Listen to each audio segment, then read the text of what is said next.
Welcome to the Tech Egg. Don't get scrambled. Enjoy the video. In this video, I will explain how to make Damson wine.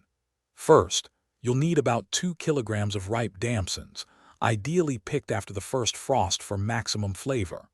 Wash them well and remove any stems or leaves. Next, gather your essential winemaking equipment, including a fermentation bucket, airlock, and bottles. Remember, cleanliness is crucial, so sanitize everything meticulously before you begin. This preparation ensures a successful and delicious batch of homemade Damson wine. Now let's get those Damsons ready for fermentation.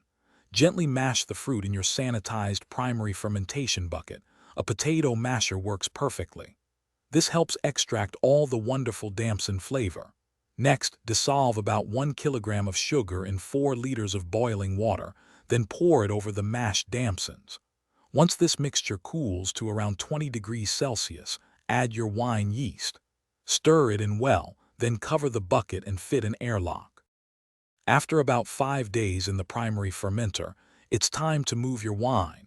Carefully strain the liquid into a clean demijohn, leaving the fruit pulp behind. This is called racking. Fit an airlock to the demijohn and let the wine continue to ferment in a cool, dark place for 3 to 4 weeks. During this period, the fermentation will slow down significantly. You'll notice sediment forming at the bottom, which is normal. For the final steps, rack the wine one more time to ensure it's perfectly clear. Now, you can stabilize your wine by adding a Campden tablet and potassium sorbate, which prevents further fermentation and spoilage. Let the wine sit for several weeks to fully clear. Once it's sparkling, carefully siphon it into sterilized bottles, leaving about 1 inch of head space. Cork or cap your bottles, and your homemade Damson wine is ready to age and enjoy. Thanks for watching. Consider subscribing if I helped unscramble your problems.